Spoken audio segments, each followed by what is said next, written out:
Bonjour à tous et bienvenue dans cette deuxième chouette règle consacrée à la saison 2 de Keyforge. Si vous souhaitez connaître l'ensemble des règles de Keyforge, je vous invite à aller voir la vidéo qui leur est consacrée. Ici, on va uniquement aborder les nouveautés de la saison 2. Et quelles sont donc ces nouveautés? Dans la saison 1, il y avait 370 cartes réparties parmi les 7 maisons. Et bien dans la saison 2, l'auteur a conservé 166 cartes qui étaient présentes en saison 1, et auxquelles il a ajouté 204 nouvelles cartes propres à cette nouvelle saison. Alors évidemment, je ne vais pas vous détailler quelles sont ces nouvelles cartes, ce serait bien trop long, mais vous pouvez les voir sur le site Keyforge Compendium, dont je vous mets le lien dans la description. Par contre, sur ce site, les cartes sont en anglais. Deuxième nouveauté, ce sont 3 effets qui font leur apparition, alpha, oméga et déploiement. Et je vous détaille ça tout de suite. Commençons par alpha et oméga, vous allez voir, c'est simplissime. Alpha, vous ne pouvez jouer cette carte que si vous n'avez encore rien fait lors de cette étape. On parle ici de l'étape 3 dans l'ordre du tour, qui est l'étape où on joue et utilise nos cartes.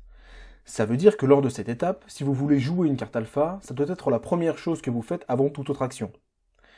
Ça veut dire aussi que vous ne pouvez pas jouer 2 cartes alpha dans le même tour, puisqu'au moment de jouer la deuxième, le fait de n'avoir encore rien fait ce tour-ci n'est plus valable, puisque vous venez de jouer une carte alpha. Donc si je résume, une carte alpha c'est au début de la phase, et une seule, forcément. Oméga. Après avoir joué cette carte, terminez cette étape. Là, on parle encore de l'étape où on joue et utilise nos cartes. Ça veut dire que c'est la dernière chose que vous faites pendant le tour. Après ça, on passe à l'étape redresser les cartes. Ça veut dire aussi que l'on ne peut pas jouer 2 cartes oméga dans le même tour pour les raisons que vous comprenez. Alors vous allez me dire, oui, mais t'imagines, si je joue une carte alpha puis une oméga, je fais rien d'autre du tour.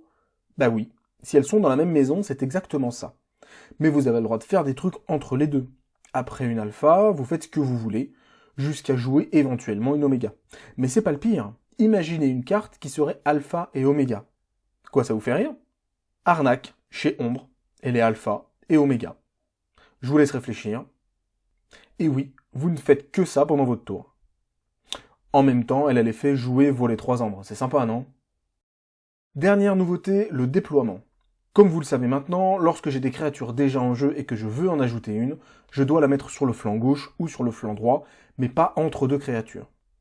Eh bien, avec l'effet déploiement, une carte a le droit d'entrer en jeu n'importe où sur la ligne de front, y compris entre 2 créatures. C'est le cas par exemple de la Mindra. Voilà, c'est tout pour les nouveautés importantes de la saison 2. Merci d'avoir regardé cette vidéo. N'hésitez pas à vous abonner si ma chaîne vous plaît, liker ou mettre un commentaire. En attendant, n'oubliez pas de vous amuser et passez de chouettes parties.